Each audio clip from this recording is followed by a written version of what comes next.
a todos. Soy María Fase, directora literaria de Alfaguara y feliz editora de Joel Dicker. En nombre de Alfaguara y de Penguin Random House, muchas gracias por estar aquí hoy, en este día tan especial, el día en que publicamos el caso Alaska Sanders y el día en que después de 3 años tenemos finalmente la visita tan esperada de Joel Dicker. Gracias, Joel, por estar aquí. Gracias por haber escrito este libro maravilloso.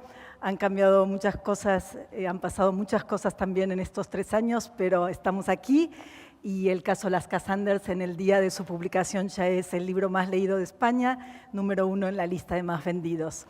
Y tenemos aquí a Javier Castillo. Gracias, Javier. No me podía pensar en un mejor interlocutor para dialogar con Joel Dicker en esta presentación que Javier.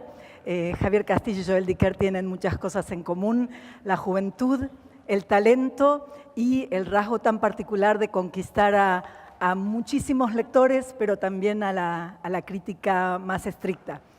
Javier Castillo, además, también empezó con una carrera distinta de la escritura, estudió empresariales y era consultor financiero y mientras tanto escribía en el tren. Así escribió su primera novela, El día que se perdió la cordura, fue un éxito arrasador.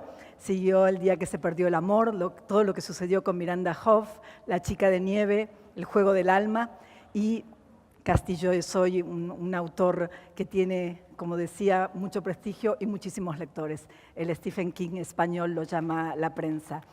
Joel Dicker también empezó estudiando abogacía, pero muy pronto supo que esa no era su vocación, que lo que quería era escribir, y vaya, se escribió. Escribió 4 novelas que fueron rechazadas por las editoriales hasta Los últimos días de nuestros padres, que fue su primera novela publicada, ganó el premio de los escritores ginebrinos, pero el libro que cambiaría la historia de Joel y la historia de todos nosotros, fue La verdad sobre el caso Harry Quebert. Hoy mismo y en estos días, hace exactamente 10 años, parece mentira, en un verano, había un libro que despertó la atención de los libreros, 700 páginas, un autor suizo casi desconocido porque había publicado ya esa primera novela. Los libreros parisinos recibieron ese libro y salieron a la puerta de la librería diciendo: no es necesario que entre, llévese este libro, si no le gusta le devolvemos su dinero. Así empezó todo, la noticia corrió como un reguero de pólvora y todos los editores del mundo nos peleábamos por la verdad sobre el caso Harry Quebert. En España éramos muchos, fui en mención especial a París y convencía al editor Bernard de Fallois, su editor mítico, de que Alfaguara era la casa para Joel Dicker. A la verdad sobre el caso Harry Quebert, que Babelia calificó de fenómeno planetario y que ganó además muchos premios importantes, el Gran Premio de la Academia Francesa, el Goncourt de Lycian, el Premio Lire en España, el Premio Keller, el Premio San Clemente. A ese libro maravilloso siguieron otros, siguió el libro de los Baltimore, el relato El tigre, la desaparición de Stephanie Meyer, el enigma de la habitación 622. Pero estábamos esperando a Marcus Goldman, estábamos esperando a Harry Quebert, a Perry Gahalowood, y han llegado en el caso Alaska Sanders. Sin más, vamos a dar comienzo a este diálogo entre Javier y Joel. Yo creo que no podré evitar hacer alguna pregunta al final. Y al final del acto, Joel Dicker firmará ejemplares de sus libros. Les tengo que pedir un favor porque somos muchos, que no haya más de 2 libros por persona, así podemos llegar a todos. Y nada, sin más, empezamos.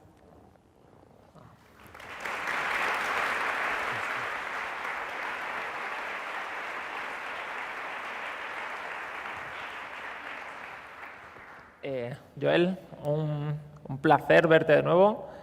Bueno, ya te he dicho muchos halagos durante mucho tiempo ya, pero ya sabes que te admiro muchísimo como escritor, especial también luego como persona, ¿no? Pero como escritor es soberbio. Y me hace mucha ilusión hablar sobre el caso Alaska Sanders, porque yo creo que yo como escritor, pero especialmente como lector tuyo, yo echaba mucho de menos a Marcus, ¿sabes? A Marcus Goldman, ¿no? Y yo creo que estamos todos aquí un poco... que yo creo que esto es una celebración, ¿no? De que vuelve Marcus Goldman, que vuelve un personaje que es titánico en un caso creado por ti, que es un puzzle casi perfecto de estos en el que todo encaja a la perfección. Y yo te preguntaba a ti si tú, me gustaría, la primera pregunta es si tú echabas de menos también a Marcus. Javier, merci beaucoup. D'abord, avant de te répondre, merci d'être là. Merci à vous tous d'être là. C'est particulier pour moi parce que j'ai sorti un livre en espagnol il y a 2 ans qui s'appelle L'énigme de la chambre 622 et on ne s'est pas vu. Vous étiez enfermés chez vous, j'étais enfermé chez moi. J'ai fait un petit peu de promotion par Zoom chez moi avec mon fils qui tapait à la porte derrière en me disant « Papa, qu'est-ce que tu fais ?» Et je voulais vous dire que vous m'avez manqué. Et je suis très heureux de pouvoir, 2 ans après, être enfin là, nous retrouver vraiment, retrouver des amis, qui sont les amis que je me suis fait en Espagne depuis 10 ans maintenant que j'ai la chance de faire paraître mes livres ici. Merci Maria et à toute l'équipe de Alfaguara. Merci Pilar, Gerardo, Maria, Lola, ceux que j'oublie, Blanca, mais ceux qui m'accompagnent, merci.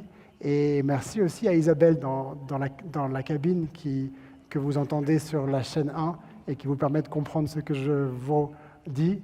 Et merci Javier d'être là ce soir, ça me fait très particulièrement plaisir parce que ça fait partie de ces rencontres de la vie que la littérature permet, des rencontres qui sont des rencontres d'abord par des livres, par des auteurs, entre auteurs, en lecteurs aussi, et puis en vrai ensuite. Et merci de ton amitié, merci d'être là, surtout que je sais que tu es très occupé, que tu as beaucoup de projets, et donc ça veut dire beaucoup pour moi et je t'admire beaucoup aussi. Et puis ça me fait plaisir d'être aussi avec un auteur jeune, enfin on est de moins en moins jeune, mais avec un public ici que je vois et que je retrouve depuis quelques mois, qui est aussi un public que je trouve de plus en plus jeune, et ça me touche beaucoup parce que ça me donne un grand espoir dans ce que la littérature peut. Et dans ce que la littérature est, je crois que la littérature, elle est un des grands moyens de nous rassembler. Et on est tous, qu'on soit jeunes ou moins jeunes, avec des opinions différentes, avec des envies différentes, avec des rêves différents. Et je trouve que, en tout cas, j'ai le sentiment que ces dernières années, les opinions différentes, les avis différents ont parfois donné lieu à des conflits entre nous. Le fait d'être pas d'accord, qui est pourtant le désaccord, c'est un peu le fondement du monde. On avance dans le monde parce que quelqu'un a un avis, quelqu'un a un autre avis, et qu'on est nous-mêmes, et c'est comme ça qu'on avance et qu'on se construit, justement. On se construit parce qu'on est différent, et pas parce qu'on est tous pareils. Et j'ai le sentiment que nos différences, ces dernières années, nous ont beaucoup séparés. Et on s'est retrouvés parfois à se dire, et peut-être c'est votre cas, on s'est dit « Oulala, ce soir j'ai un dîner avec des gens que je ne connais pas bien, je ne vais pas parler de politique, je ne vais pas parler du coronavirus, je ne vais pas parler du vaccin ou de la guerre en Ukraine. » Pourquoi ? Parce qu'on a peur que nos différentes opinions nous fassent en venir aux mains peut-être. Et je te raconte ça parce que je crois qu'il y a un dernier endroit où on peut être soi et un dernier endroit où on peut se rassembler et être d'accord ou pas d'accord, mais être vrai par rapport à nous, c'est la littérature. Parce que quand on lit un livre et quand on partage un livre, quand on a aimé un livre ou quand on n'a pas aimé un livre, on peut en parler, on peut se réunir, on peut discuter. Et je crois vraiment que la littérature, elle permet de construire une société qui est ensemble avec ses différences, avec ses désaccords, et qui se construit grâce à ces différences et grâce à ces désaccords. Et j'y crois vraiment parce qu'il y a un grand divertissement qui a réussi ça aujourd'hui, et que la littérature n'a pas complètement réussi, c'est la série télé. Et t'en sais quelque chose, toi qui as une série qui sort sur Netflix dans quelques mois, aujourd'hui on peut parler de série télé, ça intéresse tout le monde. Que vous soyez avec des gens qui ont vu une série ou 10 séries, qui soient des grands intellectuels ou pas du tout, qui ne soient pas du même statut social ou du même milieu ou de la même pensée politique que vous parlez de série télé, tu dis « Ah oui, moi j'ai vu, moi j'ai aimé ou moi j'ai pas aimé ». Et tout de suite, ça marche. Quand vous êtes à un dîner et que vous ne savez pas de quoi parler, vous parlez d'une série télé et tout le monde a un avis et discute de ça. Et bien la littérature, c'est encore plus fort qu'une série télé. Parce que quand vous avez lu un livre, vous avez été actif, vous avez, vous lecteur, vous avez imaginé, vous avez vu les personnages, vous avez créé quelque chose. Et vous l'avez créé comment ? Vous l'avez créé à partir de vous. C'est-à-dire que les images que vous avez vues, elles sont vos images. Elles sont un moment où vous êtes racontez-vous, où vous avez été vrai avec vous-même. Et on vit aussi dans un monde où on est très en attente de l'autre. On est sur Instagram toute la journée à attendre la validation de ce qu'on fait par les autres. Combien de likes sur ma photo ? Est-ce que les gens aiment ce que je fais ?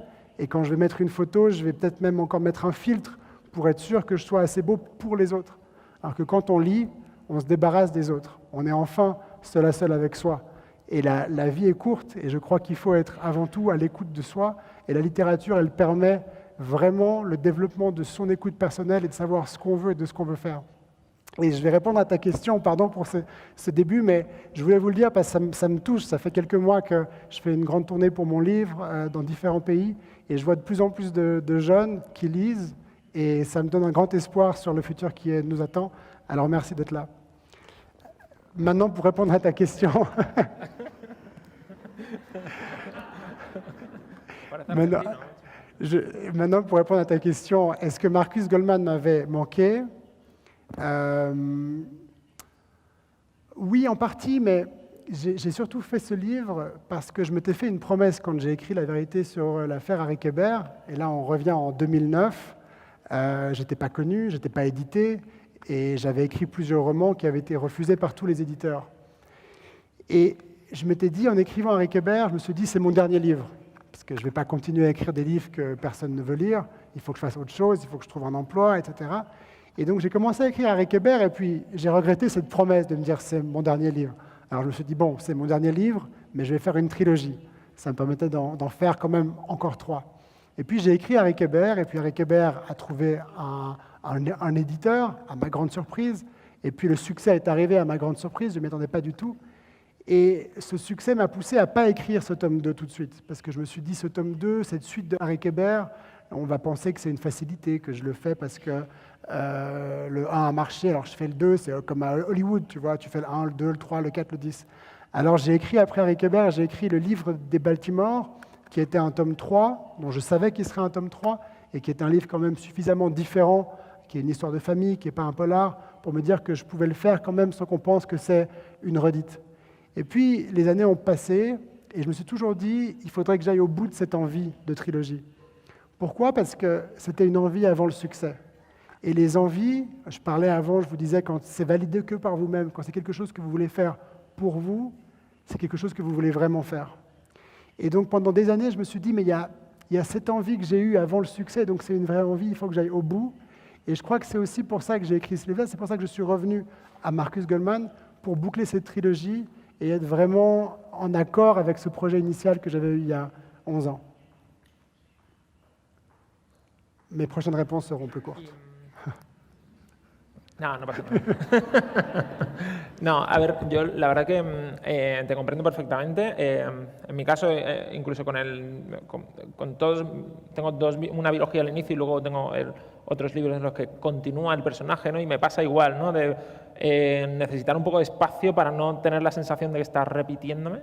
Y no solo repitiéndome, sino como aprovechar esa ola innecesaria, ¿no? Sabes que la historia te da mucho más juego, pero necesitas también marcar distancia, ¿no? para ver lo que estás construyendo desde más lejos y ver cómo encaja esa última pieza que necesitas colocar. Y en el caso de las Cassanders, especialmente siendo la última, ¿no? Que se coloca en medio de la trilogía, era muy necesario también completar ese hueco de manera perfecta. Yo creo que lo has conseguido. Yo he leído ya el libro, os siento mucho fastidiar voy a intentar no hacer spoilers durante la charla. No, me he propuesto intentar solo hablar de las primeras 50 páginas, ¿vale? Os puedo contar mucho, pero prefiero que lo cuente Joel, ¿no? Pero voy a intentar indagar también en el libro, ¿no? Que hemos venido a hablar del libro, no solo a Joel, que es maravilloso, pero yo creo que es importante que hablemos del caso de las Cassanders. Y sobre todo, hay algo que a mí me llama mucho la atención, y por eso mi primera pregunta iba por ahí, es el papel de la nostalgia en esta novela, ¿no? Vemos a un Marcus nostálgico de lo que pasó, de su relación con Harry, de lo que vivió en Aurora, de lo que vivió en el Clarks, de todas esas relaciones que quedaron en el camino, e incluso vemos cómo surge una especie de amistad nueva o más reforzada con Perry, ¿no? Con el sargento, ¿no? Con el sargento Gahalood. Yo he visto mucha nostalgia ahí. Y mucho mensaje en torno a la nostalgia dentro de la novela, a pesar de que luego es un enigma complicadísimo, ¿no? ¿Qué echas de menos tú? ¿Qué añoras tú como Joel Dicker? ¿Y por qué has impregnado de tanta nostalgia dentro de la novela? Tu mets le doigt sur un point très important. t'es pas un écrivain pour rien. Ça fait 5 mois que tout le monde me dit est-ce que Marcus Goldman c'est vous, est-ce que c'est autobiographique, etc. Et tu mets le doigt en fait, et je réponds, il y a de moi, mais pas dans ce que vous croyez, pas dans ce que vous voyez. Et je pense que tu mets le doigt sur la seule vraie élément de moi, Joël, où je me raconte dans ce livre, qui est cette nostalgie de Marcus dont tu parles ici, et qui est une nostalgie qui tient de la prise de conscience, et qui est peut-être une nostalgie un peu anachronique, parce que dans le livre, Marcus, il a toujours 30 ans, sauf que moi, j'en ai bientôt 40. Et entre-temps, depuis à Rickenberg, je me suis marié, j'ai eu des enfants, et donc j'ai passé des étapes de la vie. Et je crois que cette nostalgie de Marcus, c'est la nostalgie que j'ai un peu aujourd'hui, qui sont... Qu'est-ce qui m'attend? Je suis un peu à un tournant de ma vie, où il me reste encore, j'espère, un bon bout de la vie, mais j'ai quand même fait un sacré parcours. Je me rends compte que les gens qui ont 20 ans de moins que moi, ils ont 20 ans. Les gens de 20 ans, je suis 2 fois plus vieux qu'eux. Et donc, je rentre dans un moment où je suis jeune et je suis plus si jeune. Où des gens de 20 ans me disent « Monsieur ». Je suis là, arrêtez, c'est pas possible. Et ça me fait... Me pasa exactamente igual. Et ça m'a fait me poser beaucoup de questions sur la responsabilité.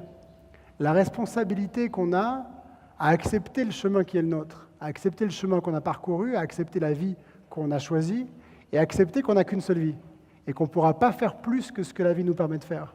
Qu'on a beaucoup de rêves, et on est dans une vie, je trouve, de plus en plus bâtie avec des rêves, et c'est bien, mais on est aussi dans une vie où les rêves nous sont beaucoup projetés par tout l'imaginaire. Je parlais de Instagram avant, on a l'impression qu'il faut être plus beau, plus fort, plus musclé, avoir des vacances comme ci, avoir des amis comme ça. Moi, j'ai l'impression des fois quand je vois ma vie et que je vois ce que Instagram me dit de faire, que je ne fais pas des choses assez bien. Par exemple, je pense que je suis un bon ami, honnêtement. Je pense que je suis un ami fidèle, loyal, et que je suis un bon ami. Mais des fois, je vais sur Instagram et je vois des gens qui souhaitent bon anniversaire à leurs amis en mettant des photos sur Instagram, plusieurs photos, en disant « mon meilleur ami, t'es incroyable, t'es le plus fort », et puis des photos de lui plus jeune, puis plus vieux, puis t'es génial, puis tout un truc. Et moi, je me dis, moi, quand j'ai un ami qui a son anniversaire, je lui téléphone, je lui dis « bon anniversaire ». Est-ce que je suis un mauvais ami? Est-ce que je fais pas assez? Et donc, je te raconte ça parce que je crois que cette nostalgie de Marcus, elle est parce que je suis à une étape de ma vie où je me dis, il faut que j'accepte ce que je suis, il faut que j'accepte le chemin de ma vie, il faut que j'accepte que je ne pourrais pas faire tous les métiers que j'aurais voulu faire, parce que j'aurais voulu être pompier, j'aurais voulu être pilote, j'aurais voulu être policier, j'aurais voulu faire beaucoup de choses et je ne pourrais pas tout faire, parce que la vie ne me laissera pas le temps. Mais pendant très longtemps, jusqu'à il n'y a pas si longtemps, une partie de moi un peu folle pensait que j'aurais le temps de tout faire. Je crois que je pensais même que je vivrais pour toujours. Et tout en sachant très rationnellement que ce n'était pas le cas, une partie de moi voulait y croire vraiment. Ce qui s'est passé depuis, et c'est ce que raconte ce livre, c'est que j'ai compris que ce ne serait pas le cas. Et que j'ai compris qu'un jour la fin va arriver, que la seule chose qu'on sait de la vie, la seule chose qu'on peut nous promettre et qui nous arrivera absolument à tous, c'est qu'on mourra un jour, c'est que la fin va arriver un jour. Et que la vraie question, c'est comment remplir ces pages? Comment est-ce qu'on peut occuper ces pages jusqu'à la fin? Et une partie de cette occupation consiste à accepter, c'est-à-dire prendre la responsabilité de ce qu'on est, accepter ce qu'on est et l'embrasser vraiment. Sí, sin duda. Me habías prometido que era corta la respuesta, pero... No, sí, completamente de acuerdo. Yo creo que también cuando uno va, en mi caso, yo hablo también un poco de mí, cuando uno va cumpliendo años, ¿no? Y te das cuenta ya de que tu camino ya es tu camino, ¿no? De que es muy difícil salirte de tu camino, ya empiezas a volcar tus sueños pasados en tus hijos, ¿no? Yo he empezado a apuntar a mis hijos a todo, a piano, a tal, porque he querido tocar piano, he empezado a tocar, pero mal, y sé que nunca tocaré como quería haber tocado, ¿no? Y es verdad que uno como que renueva esa ilusión juvenil con los hijos y los convierte en pequeños proyectos vitales, ¿no? Y también es bonito, ¿no? Volcar ese cambio en eso, ¿no? Volviendo un poco al libro, en temas que he encontrado a lo largo de la novela, sobre todo he encontrado algo que has dicho antes, ¿no? Es esa, la amistad, ¿no? Que eres buen amigo. En la novela vemos a a un Marcus que echa de menos la amistad que tenía con Harry Keber, que durante la novela vemos que Harry sigue presente en la novela, pero no está, sigue presente flotando en el aire, ¿no? Como una figura que está recurrente, ¿no? Y vemos también una amistad que yo creo que es de las sinceras, de las que surgen de la cotidianidad, sin intereses. Solo, obviamente, hay un interés de resolver el caso, que estoy hablando de la amistad del sargento Gallowwood, que se pronuncia complicado, y Harry y Marcus. Y esa amistad yo creo que es poderosísima, porque surge de manera muy natural y vemos que también la familia de Perry, del sargento, representa unos valores que Marcus añora, ¿no? De modo que vemos ese contraste entre los dos mundos, entre la soledad que tiene Marcus y la familia idílica que ve, y ese contraste funciona maravillosamente bien. Hace que empatices muchísimo más con Marcus, pero también te hace plantearte preguntas, ¿no? De qué tipo de amistad tengo yo con la gente de mi entorno, ¿no? Y me gustaría saber eso, ¿no? Si tú has creado esa amistad como un refuerzo de las vulnerabilidades de Marcus, o es más un refuerzo de un mensaje de lo que tú entiendes como una bonita amistad.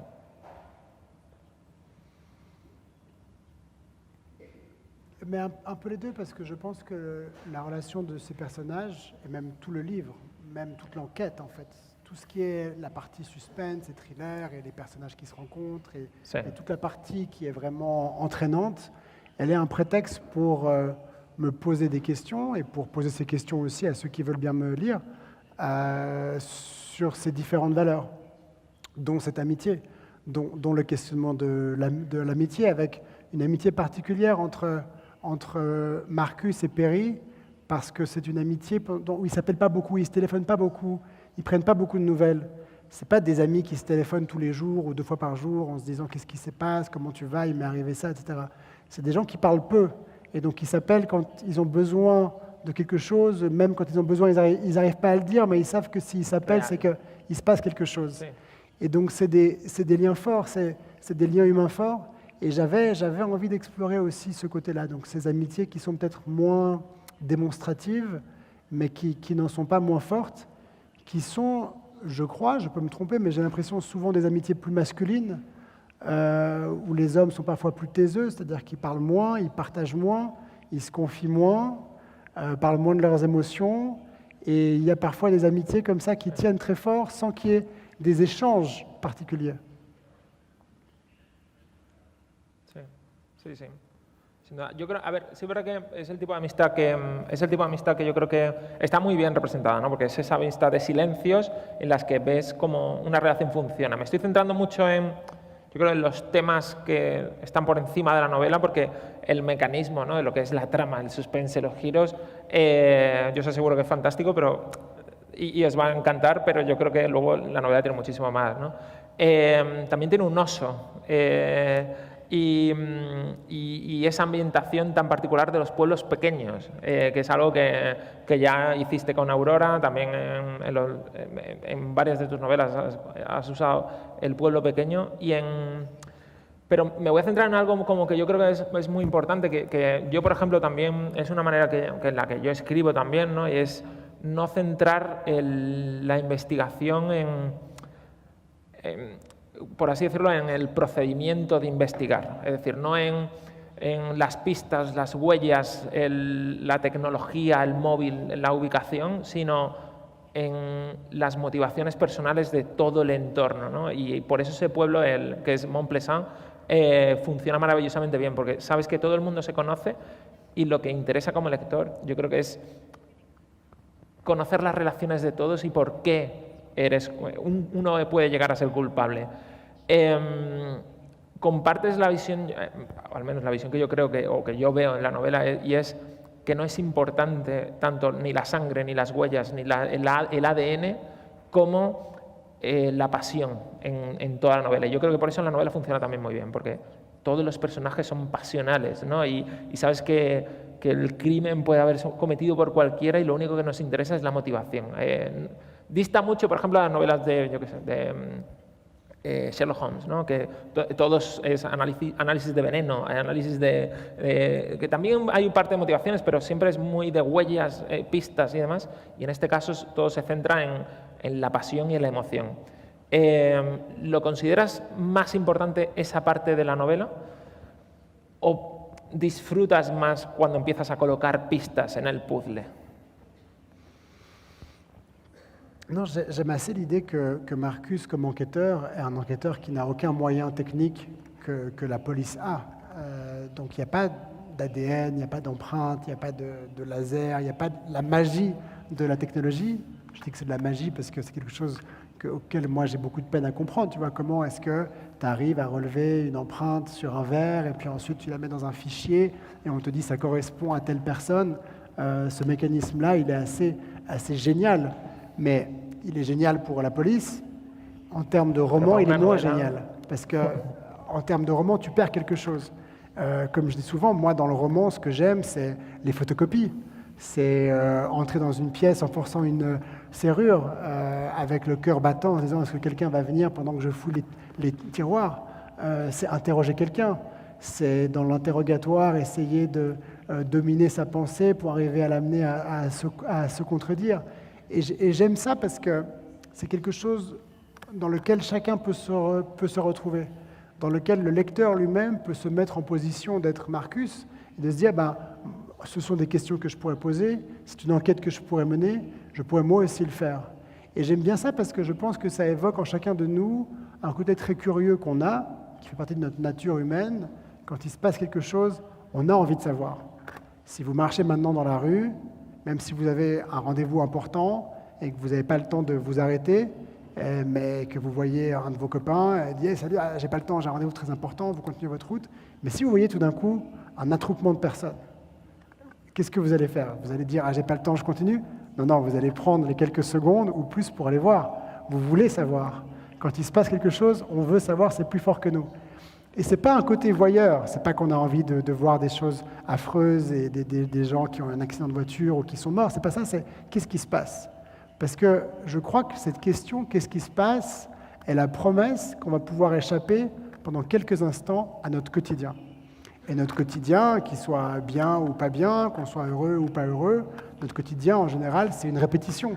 Et on a envie de sortir de cette répétition. La répétition du quotidien, elle nous sécurise. On aime ce quotidien parce qu'en général, on va au même endroit, on connaît les mêmes gens, on a une routine qui nous offre quelque chose qui nous sécurise. Mais donc, l'idée de pouvoir en sortir quelques instants est quelque chose de très excitant. C'est très excitant quand on arrive quelque part à un dîner et qu'on dit « Oh, il m'est arrivé un truc ». Vous n'allez jamais savoir ce qui m'est arrivé. On est excité, on a quelque chose, on a cette hormone en nous, je ne sais pas ce que c'est, cette sensation en nous, et on veut savoir, on veut être curieux, on veut sortir de ça. Et je crois que le roman policier permet ça, c'est pour ça que je pense que le roman policier connaît un essor très important, et je crois que, en tout cas pour moi, ce que j'aime dans une enquête très artisanale, comme tu dis, sans technique de police, c'est pouvoir vraiment partager avec le lecteur ce plaisir que moi j'ai comme écrivain de me dire, mais qu'est-ce qui se passe? Soyons curieux.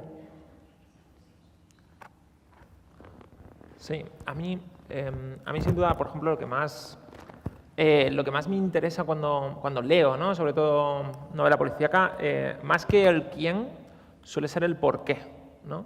Y en el por qué surge el conocer a todos los personajes, intentar saber qué les gusta a cada uno, qué odia a cada uno, qué le ha llevado a estar en un sitio concreto, en un momento concreto, ¿no? O en este caso, por ejemplo, con quién quedó Alaska Sanders esa noche, ¿no? Esa cita romántica que tenía y es quién, con quién, pero por qué, ¿no?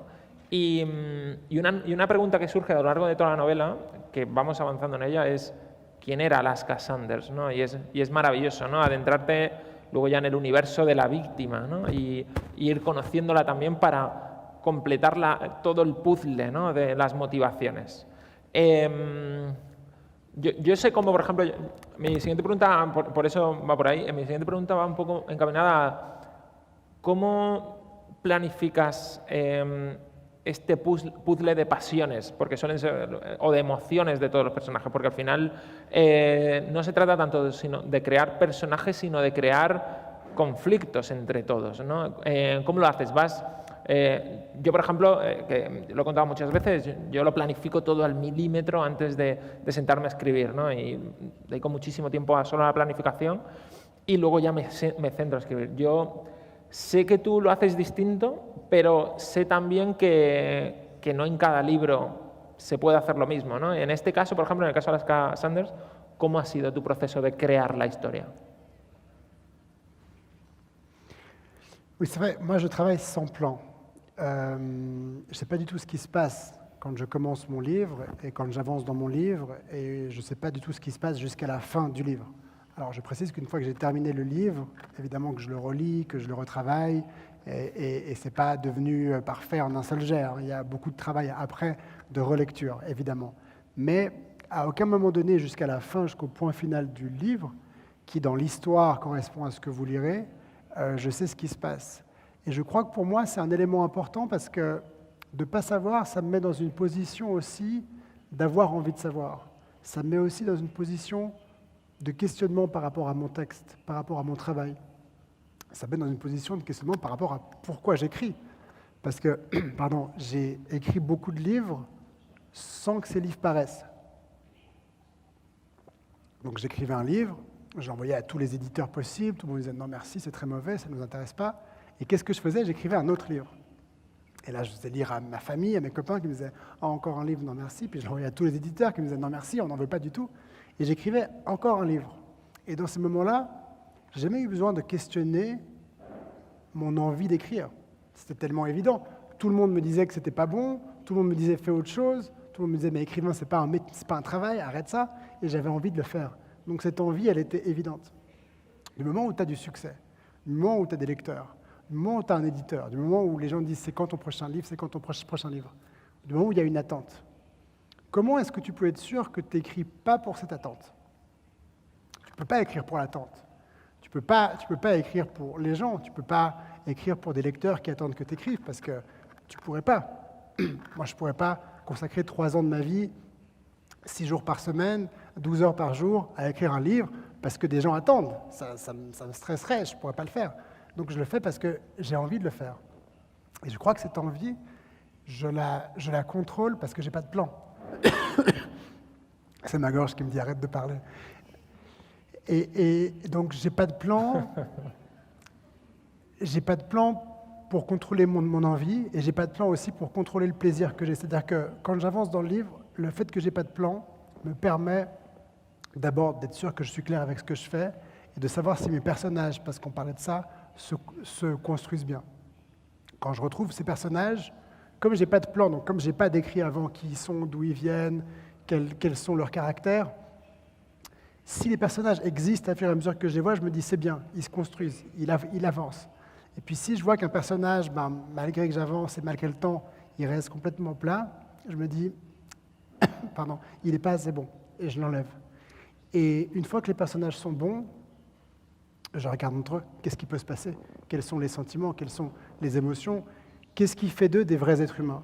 En général, ce qui fait de nous des vrais êtres humains, c'est nos défauts, c'est nos démons, c'est nos parties sombres. Parce qu'on est tous capables d'être polis, on est tous capables d'être sympathiques, on est tous capables de sourire. Ça nous arrive à tous d'aller au travail et d'avoir eu des soucis avec nos enfants, avec notre mari, avec notre santé, de ne pas être bien. Et on dit ça va très bien, ça va super, tout va bien, etc. Ça, on sait faire.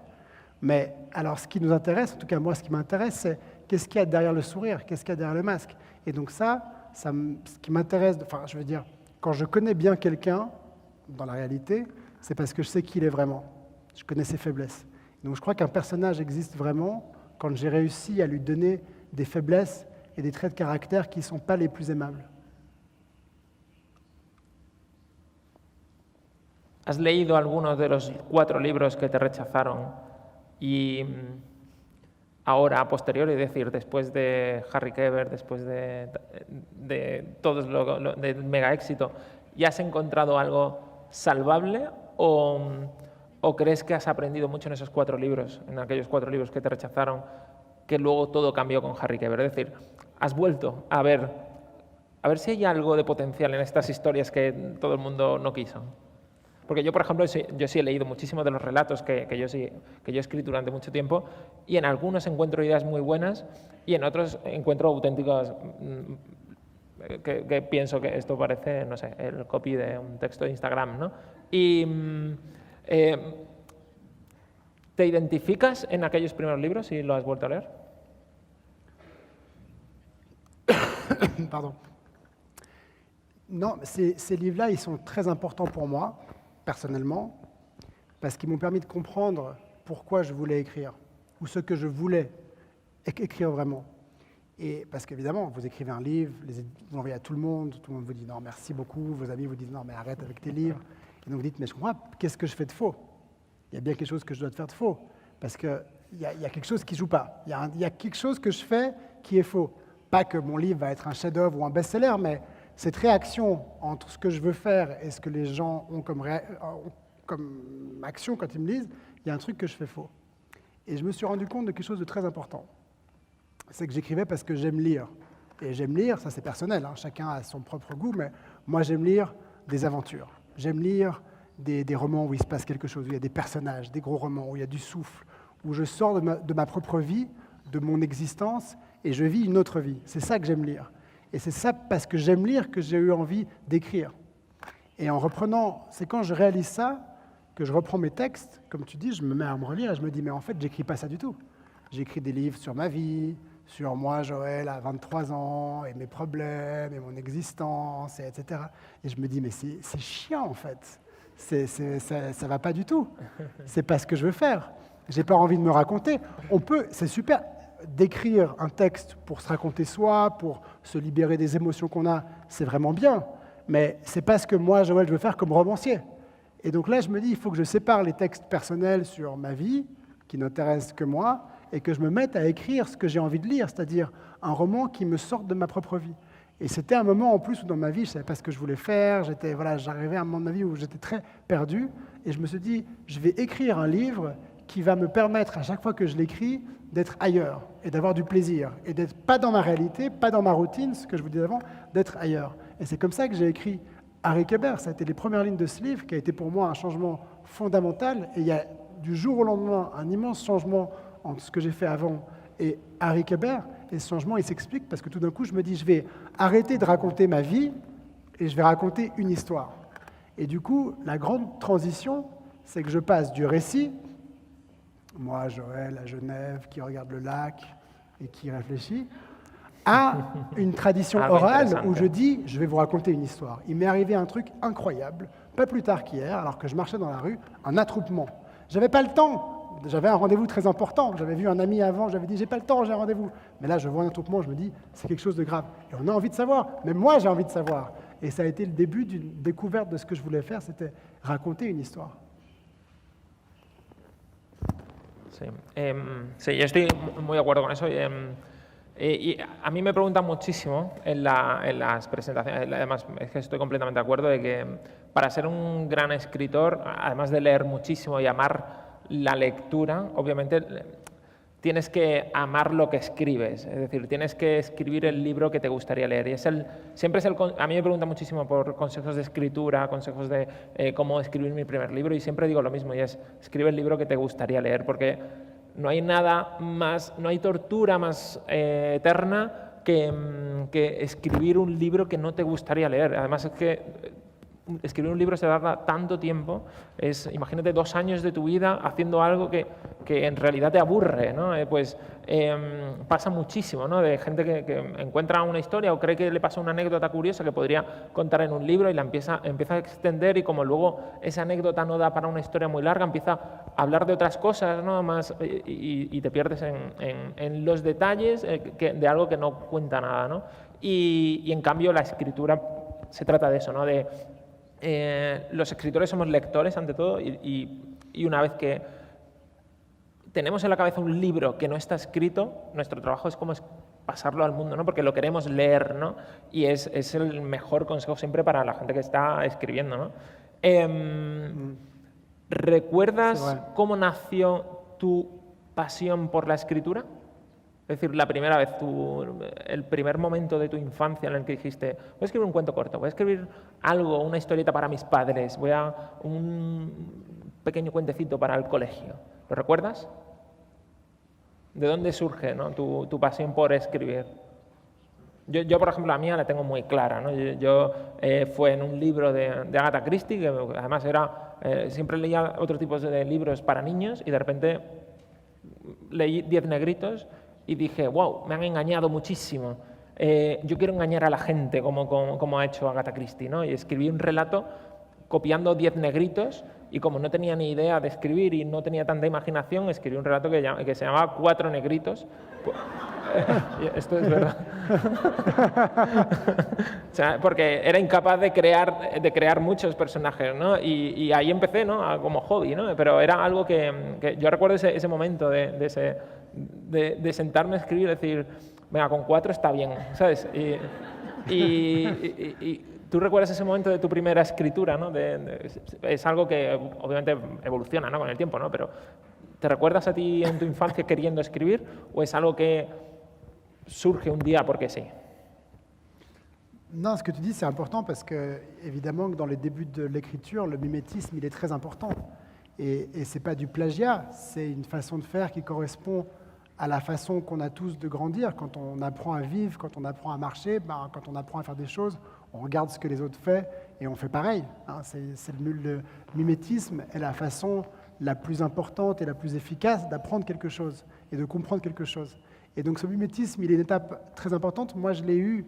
Alors j'ai toujours aimé écrire, j'écrivais des petites histoires, j'aimais raconter des histoires, mais j'ai eu un moment fondamental dans la lecture, quand j'avais 14 ans, je pense, qui est la lecture de Ken Follett, L'arme à l'œil, son premier roman, et où ce livre m'avait beaucoup marqué parce que c'était la première fois que je lisais un livre où il y avait 2 époques, pas 2 époques, mais 2 moments qui n'avaient l'air d'avoir rien à voir l'un avec l'autre. C'est un excellent livre si vous ne l'avez pas lu, et je ne vous raconte pas tout, mais il y a 2 histoires différentes qui tout d'un coup se rejoignent, et quand ça se rejoint, je me dis « Oh, c'est incroyable !»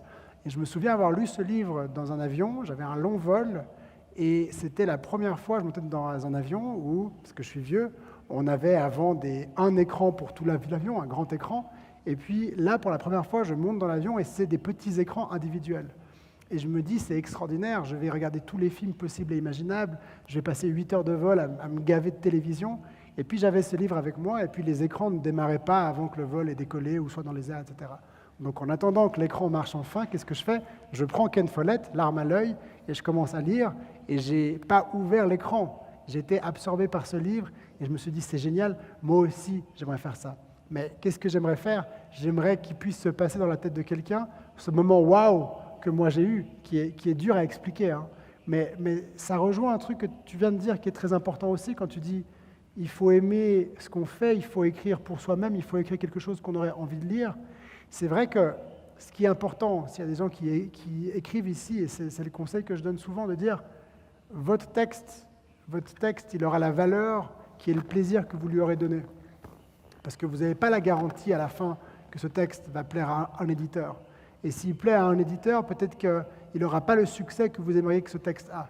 Donc le vrai succès de votre texte, c'est le plaisir que vous aurez eu à écrire votre livre. Parce que c'est 6 mois, 1 an, 2 ans, 3 ans, 10 ans que vous aurez passé.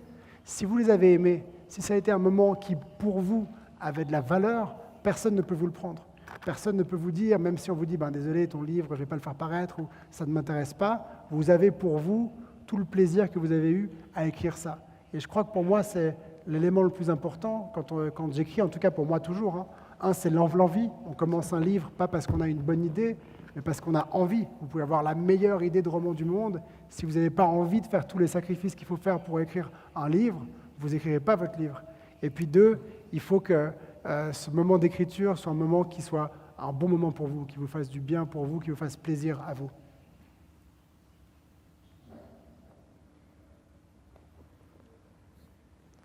Sí, sin duda. Yo creo que una de las... hay una frase, voy a intentar rescatar una frase de memoria que leí del libro. Bueno, la leí hace tiempo, seguramente la voy a parafrasear un poco.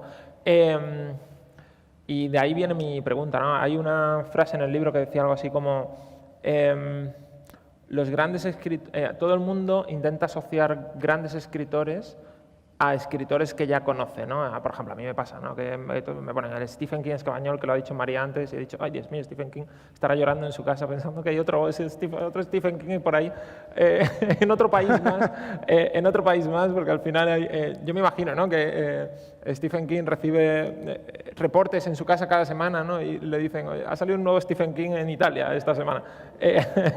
Y yo creo que la prensa tiende a hacer esas comparaciones, ¿no? Como para asociar rápido ideas, pero hay una frase en el libro que es muy buena que dice que precisamente uno es un gran escritor porque no se parece a ninguno de los anteriores. ¿A quién crees tú que tú te pareces, pero en realidad estás muy alejado de ellos? No sé si me explico la pregunta. Non, je comprends ce que tu veux dire, mais je ne peux pas, moi, me comparer à des grands écrivains. Ça ne serait pas très élégant de ma part. No me refiero a tu compararte, no me refiero a tu compararte, sino ¿quién te ha inspirado a ti para ser el escritor que tú eres y que consideras que hay parte de ellos en ti, pero eres radicalmente distinto a ellos? Oui, Una otra manera de decir la misma pregunta.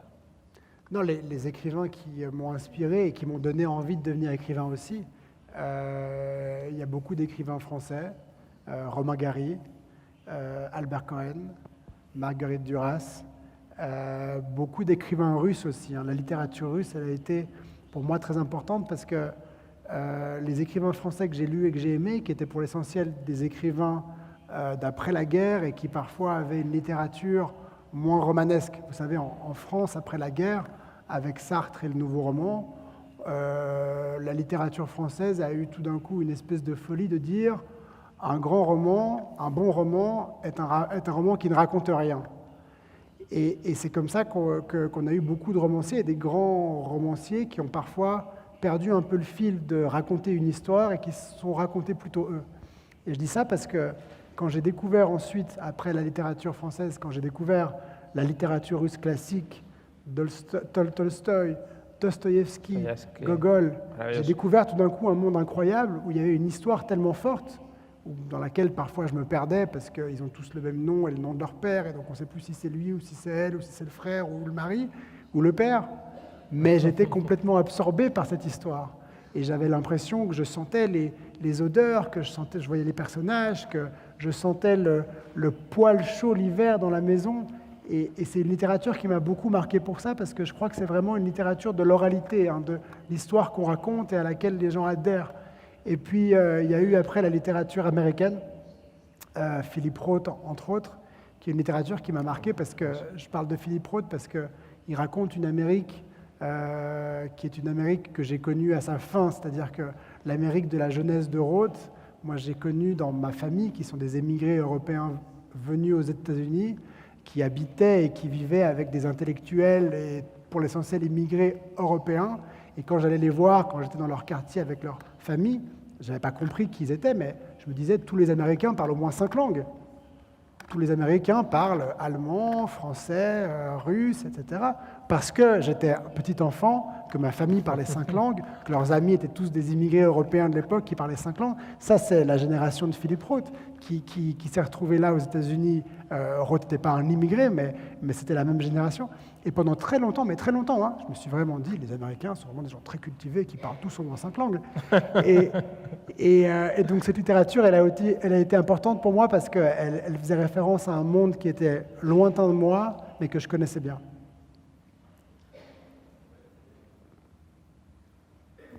Sí. Te voy a hacer, yo creo, la última pregunta, y yo creo que lo ideal sería que alguien hiciera alguna, ¿no? También, ¿no? Yo creo que es una oportunidad bonita de intentar conocer algo de Joel. ¿Qué crees que la gente va a echar más de menos cuando termine el caso de Alaska Sanders? ¿Crees que va a echar de menos a Marcus? ¿Crees que va a echar de menos el misterio del caso o la relación de Marcus con el resto de personajes? Es decir, la relación que tiene con Harry, que tiene esa sombra y que está volviendo, o su relación con Perry. Bueno, también con su madre, ¿no? Que siempre está llamando, pero... Écoute, j'espère que quand les gens termineront ce livre, ce qui résonnera en eux n'est pas tant l'histoire, n'est pas tant Marcus ou les personnages ou l'intrigue, mais surtout ce que ça évoque pour eux, des sentiments personnels. Et je ne sais pas si j'y arriverai, je ne sais pas si j'y arrive, parce que c'est ce que je voudrais pouvoir faire, parce que c'est ce que je considère être un grand roman, ou un grand film, ou une grande peinture. C'est quand, au fond, la vraie réaction, celle qui reste, celle qui te marque, et pas la réaction de l'addiction parce qu'il y a eu du suspense, ou cette réaction de rire parce qu'il y avait de l'humour, ou cette réaction, cet attachement aux personnages dont tu es attaché parce qu'ils sont là et que tu les vois. La vraie réaction dans un grand livre, c'est quand tu fermes ce livre et que tu restes, toi, dans l'évocation de ce que ça représente pour toi, que tu te mets en position par rapport à ta vie et aux thématiques qui ont été prises dans le livre. Et donc, j'espère arriver à ça un jour. Je ne sais pas si j'y suis arrivé avec ce livre-là, mais c'est en tout cas l'espoir que je mets, c'est l'objectif que je me mets quand j'écris un livre. C'est que ce que raconte le livre dépasse l'histoire elle-même et appartienne à ceux qui l'ont lu. Yo creo que, como ya estamos casi sobre la hora, este diálogo maravilloso que ha tocado tantos temas y estoy segura que todos tenéis muchas preguntas, entonces no querría ser injusta, pero sí me gustaría terminar con una última pregunta para los dos que son grandísimos narradores, grandísimos constructores de tramas. En este caso, en el caso de Alaska Sanders, volvemos a tener ese mecanismo de relojería que señalaban los críticos, ¿no? Decían, es como un reloj suizo, y que también lo tiene Javier Castillo. Creo que las novelas de los dos tienen esta característica tan paradójica de que no queremos que se terminen y al mismo tiempo queremos llegar al final, ¿no? Y entonces tenía una pregunta que es acerca de lo que está pasando. Yo creo que una de las pocas buenas noticias que tuvimos durante la pandemia es que hay más lectores, que mucha gente empezó a leer y que los que leímos más que nunca. Pero además hay otro detalle interesante, y es que el género que más se lee, que más se ha leído en la pandemia y que más crece es la literatura policíaca. Me gustaría preguntarles si tienen alguna hipótesis para ello. Y luego también preguntarles qué rol juega el lector mientras escriben y una vez que el libro se publica para ustedes. Empezamos por Javier y terminamos con Joel. Bueno, yo creo que el buen momento, ¿no?, de la literatura negra, ¿no?, de suspense, thriller, yo creo que parte yo creo un poco de la condición humana, también del shock de lo que hemos vivido, un poco, ¿no? Hemos vivido algo tan traumático, tan fuera de lo común, tan impactante, que yo creo que la novela negra tiene un componente que hace que te absorba muy rápido. Es decir, tiene algo tan ajeno a nuestra realidad, es decir, no todos los días muere alguien en nuestro entorno, ¿no?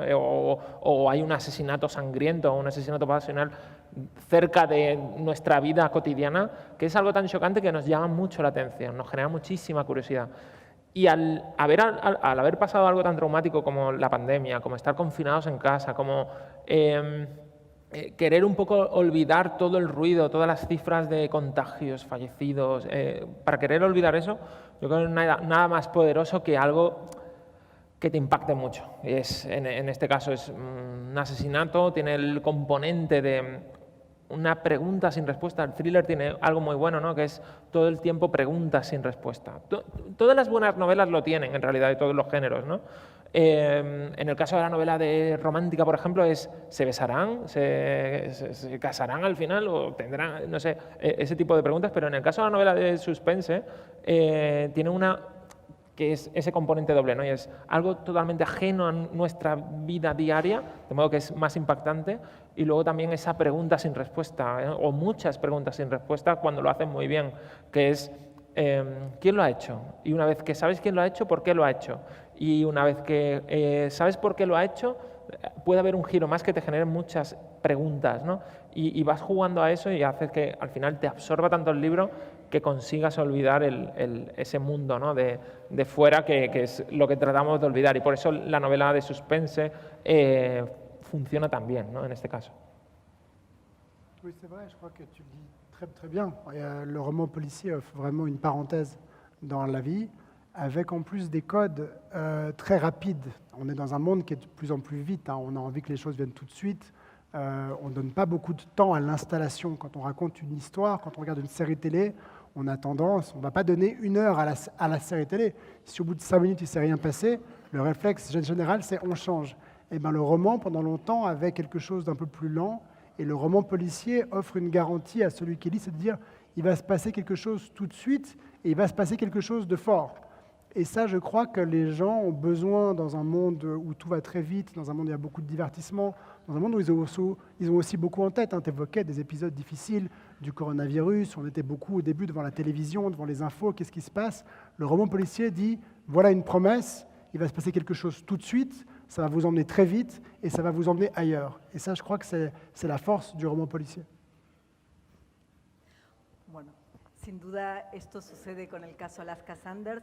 Joel Dicker está perdiendo la voz porque ha tenido más de 30 entrevistas en la prensa escrita, en la radio, en la televisión. Todos los periodistas nos han dicho, me lo devoré en un día, en 2 días. Creo que eso es lo que va a pasar. Dicker ha dicho en algún momento, un buen libro es aquel que lamentamos haber terminado. Yo estoy segura que va a pasar esto con el caso Alaska Sanders. Y nada, gracias a todos, gracias Javier, gracias Joel. Y firmar ejemplares. Y nada, muy buena lectura. Muchas gracias, muy buen verano.